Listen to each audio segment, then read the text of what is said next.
Bienvenidos al canal para Brahma.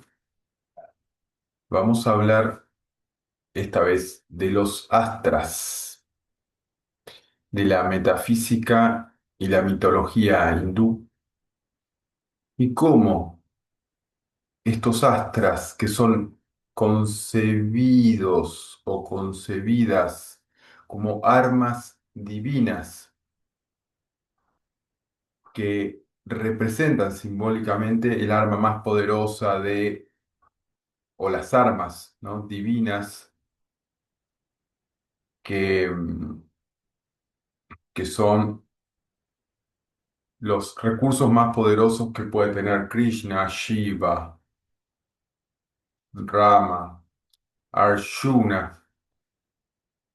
Ellos, cuando en las narrativas de los textos emprenden las batallas y, y ya y desafían, ¿no?, a su máximo contrincante, a su máximo desafío, invocan estas astras.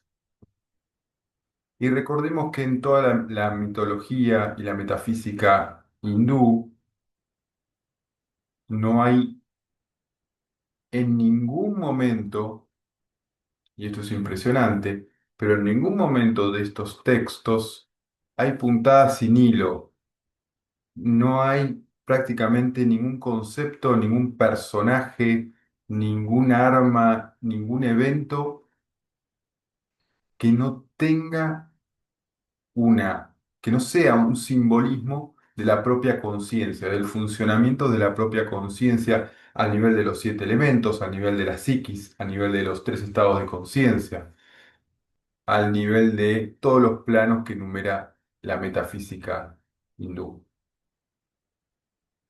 Por lo tanto, cuando leemos el Bhagavad Gita, el Ramayana o inclusive eh, los Upanishads y demás, y escuchamos de armas divinas, muchas veces escuchamos el término astra. ¿Y a qué hace referencia puntual cuando invocan al astra? ¿No? Cuando invocan al arma divina, lo que están invocando es su propio poder de la conciencia, su propio foco de la conciencia, que puede ser encarnado en el mantra, que puede ser encarnado mediante la instrumentación del yoga, ¿no?, con la concentración, primero cerrando los sentidos, ¿no?, de percepción, luego concentrando todo en un punto, luego fijar ese punto hasta llegar, bueno, a meditación, samadhi y demás. Los 8 pasos del yoga.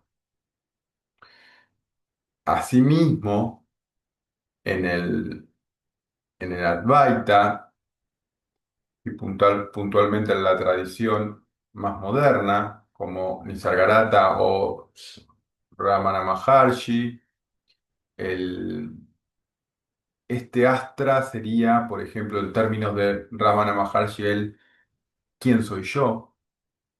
En términos de Nisargadatta sería el yo soy. Entonces, ese astra que, por ejemplo, en términos del Bhagavad Gita, ¿no?, es el arco Gandiva, y que esta arma simbólicamente es el poder del intelecto, el poder de la inteligencia, del Vijnana Maya Koya, o sea, de la envoltura de inteligencia, del Buddhi, o sea, es una metáfora o un simbolismo que intenta explicar que el máximo poder que tenemos es la concentración de la propia conciencia, o sea, el foco en nuestra verdadera naturaleza. Y que esa es el arma divina. es el astra. Todos tenemos un astra. Y la instrumentación de ese astra, la meditación, el mantra, el preguntarse quién soy yo, el yo soy como autoinvocación, el rezo puede ser para un cristiano, la contemplación puede ser para un taoísta, pero indefectiblemente tenemos que recurrir al astra para poder vencer en dónde, en el campo fenomenológico y en la autoconciencia. Si no recurrimos al astra, si el héroe, ¿no? El héroe que emprende y cruza la batalla, ¿no? El avatar, ¿no? De Brahman, surca la batalla ¿contra qué? Contra la gravedad, ¿no? La decadencia del mundo fenomenológico que nos arrastra al objeto, eh, a los cuerpos densos, a la limitación, al miedo, a la muerte, ¿no? A la depresión, todos esos grandes enemigos que son los que simbolizan como los asuras, ¿no? En las batallas, los héroes luchan contra los asuras, contra los demonios, contra los hombres depravados, contra la huestes de elementales que siguen a ciegas, ¿no? A estos líderes negativos, estos reyes tiranos, pero lo podemos simbolizar en la figura del asura, ¿no? Sería una especie de demonio, puede ser humano, puede ser divino, puede ser elemental, no importa, pero se refiere a eso, la personificación de simbólica de lo malo, lo decadente, lo perverso, lo oscuro, lo egocéntrico, lo materialista. Entonces el héroe surca la fenomenología. ¿Qué es la fenomenología? El campo de batalla. El campo de batalla es la fenomenología, por eso el avatar de Brahman surca el campo de batalla, emprende la batalla y en el peor momento, cuando está por caer, siempre que invoque a su propia naturaleza, el avatar es invencible, ¿no? O sea,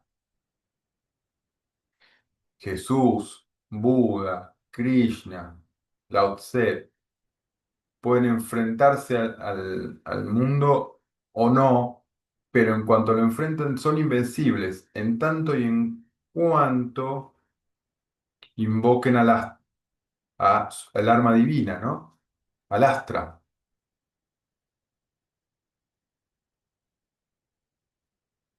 ¿Por qué?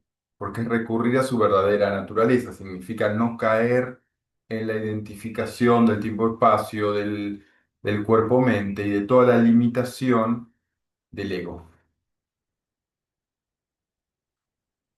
Por lo tanto, este héroe cruza el campo de batalla, enfrenta a enemigos poderosísimos que son quienes controlan la Tierra, la fenomenología. Recordemos que el avatar es aquel que cae del cielo, ¿no?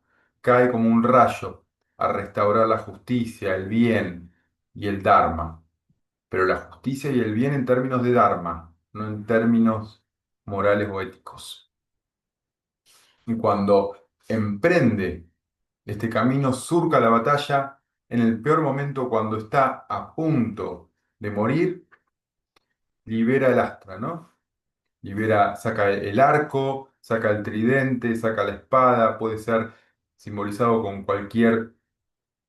eh, cualquier arma medieval que simboliza el astra, y una vez que instrumenta el astra, vence, vence a los enemigos. Y no solo vence a los enemigos, sino que al ser esta arma trascendental, se vence a sí mismo Y además de vencerse a sí mismo, o sea, a su propio cuerpo-mente, a su propia fenomenología, el enemigo vencido,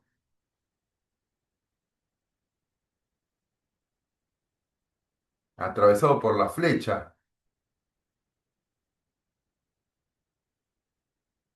también obtiene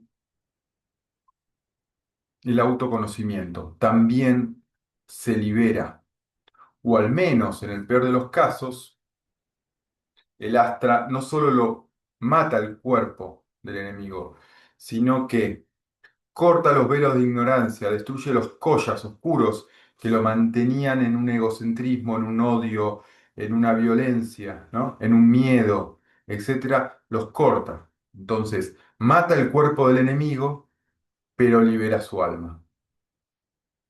Así de piadoso es el astra, libera el alma del enemigo.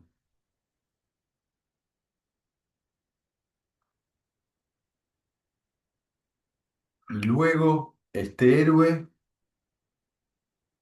luego de vencer, debe restituir el astra, debe volver a conectarse con su propia naturaleza a través de mantenerse en forma constante, en términos de Advaita podemos decir en el yo soy,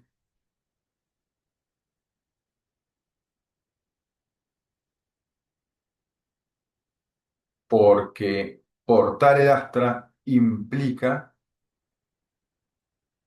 mantenerse en forma firme en este autoconocimiento profundo.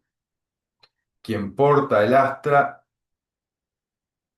de su propia conciencia es invencible.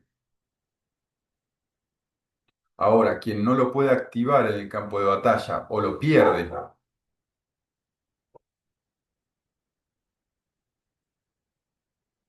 en ese momento cae vencido, porque olvida su propia naturaleza.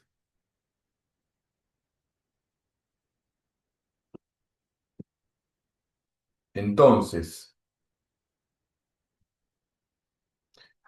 para el héroe, el astra es dado por la divinidad, porque es el mismo autoconocimiento, el mismo proceso de autoconocimiento.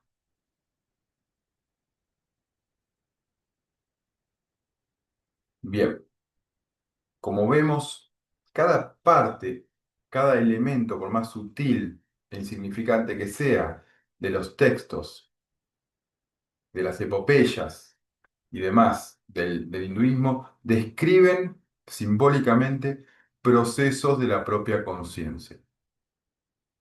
Y es la historia de la caída en desgracia y el retorno, al resurgimiento a la verdadera naturaleza, al autoconocimiento. Y de eso se trata. Gracias.